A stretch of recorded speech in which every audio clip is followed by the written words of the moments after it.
Hello everyone. இன்னைக்கு நம்ம என்ன பார்க்க போகிறோம் அப்படின்னா, இந்த வெப்சைட்டில் இருக்க மாதிரியே உங்களோட கூகுள் ரிவ்யூஸும் உங்களோட வெப்சைட்டில் ஆட் எப்படி பண்ணலாம் அப்படின்னு சொல்லி நம்ம பார்க்கலாம். அதுக்கு முன்னாடி ஃபஸ்ட்டு நம்ம எதுக்காக அந்த கூகுள் ரிவ்யூ இல்லைனா கஸ்டமரோட டெஸ்டிமோனியல்ஸ் எல்லாம் வெப்சைட்டில் ஆட் பண்ணுறோம் அப்படின்னு பார்த்தீங்கன்னா, உங்களோட விசிட்டர்ஸ்க்கு வந்து ஒரு ட்ரஸ்ட்டை வந்து பில்ட் பண்ணணும். அதுக்கு ரொம்ப இம்பார்ட்டண்டான ஃபேக்டர் பார்த்தீங்க அப்படின்னா ரிவ்யூ தான். ஏன்னா ஒரு ரியலாக ஒரு பர்சன்ட்ட நான் ஒரு விசிட்டராக ஒரு கஸ்டமராக வராங்க அப்படின்னா, அவங்க வந்து நம்மளோட ப்ராடக்ட்டையோ இல்லைனா சர்வீஸையோ வந்து யூஸ் பண்ணி அது மூலமாக வர ஃபீட்பேக்கை நம்மளுக்கு ரிவ்யூவாக கூகுளில் கொடுப்பாங்க. ஸோ அது வந்து நம்ம கொடுக்கும்போது சம்டைம்ஸ் வந்து அப்டேட் ஆகாமையும் இருக்கும். ஏன்னா நம்ம வந்து வெப்சைட்டில் ஒரு டிசைனாக ஒரு டெஸ்டிமோனியல் கேரஸ்லாம் ஆட் பண்ணுறோன்னு வைங்களேன். ஜஸ்ட் ஒரு பாக்ஸ் போட்டு டெஸ்டிமோனியல் ஆட் பண்ணிடும் அப்படின்னா அது வந்து எப்போவுமே அதே டெஸ்டிமோனியல் அப்படியே தான் இருக்கும். ஆனால் இதுவே நம்ம இன்றைக்கி பார்க்க போகிற வீடியோவில் பார்த்தீங்கன்னா ஆட்டோமேட்டிக்காக ஒருத்தங்க கூகுளில் ரிவ்யூ போடுறாங்க அப்படின்னா நம்மளோட வெப்சைட்லேயும் அது ஆட்டோமேட்டிக்காக அப்டேட் ஆகிக்கும். அதுதான் எப்படி பண்ணலாம் அப்படின்னு சொல்லிட்டு நம்ம பார்க்க போகிறோம். ஃபஸ்ட்டு உங்களோட வெப்சைட்டுக்குள்ளே போயிட்டு பிளக்கின்ஸில் ஆட் நியூ பிளக்கின் அப்படிங்கிறத கொடுங்க. இந்த சர்ச் பிளக்கின்ஸ் அப்படிங்கிறதுல எம்பெட் கூகுள் ரிவ்யூ அப்படின்னு சொல்லி சர்ச் பண்ணுங்கள். இதில் பார்த்தீங்கன்னா கொஞ்சம் கீழே ஸ்க்ரோல் பண்ணி வந்தீங்கன்னா இந்த இடத்துல எம்பெட்டர் ஃபார் கூகுள் ரிவ்யூஸ் அப்படின்னு சொல்லி இருக்கும். இதை வந்து இன்ஸ்டால் பண்ணி ஆக்டிவேட் பண்ணிக்கோங்க.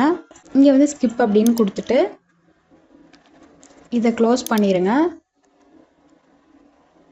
இங்கே பார்த்தீங்கன்னா சர்ச் ஃபார் பிஸ்னஸ் அப்படின்னு சொல்லி இருக்கும்.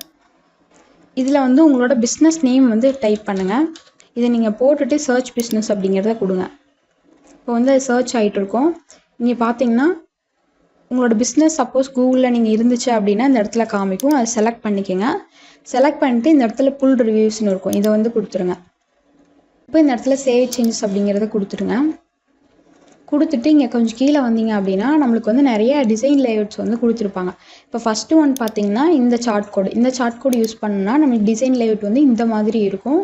இதில் உங்களுக்கு எந்த மாதிரி டிசைன் லேஅவுட் வேணுமோ அதை வந்து ஜஸ்ட் நீங்கள் காப்பி பண்ணிங்கனாலே போதும்.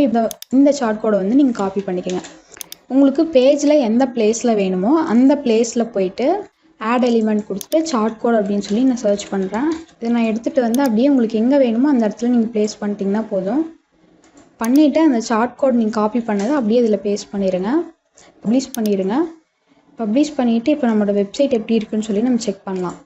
இப்போ பார்த்தீங்கன்னா நம்ம எக்ஸாக்டாக இதில் என்ன பார்த்தோமோ அதே மாதிரி நம்மளுக்கு இங்கே வந்து ஆட் ஆயிடுச்சு. இதோட ஃபுல் வீடியோ நம்ம சேனலில் இருக்குது, மறக்காமல் பாருங்கள். இந்த வீடியோ பிடிச்சிருந்துச்சுன்னா சப்ஸ்கிரைப் பண்ணுங்கள். தேங்க்யூ ஃபார் வாட்சிங்.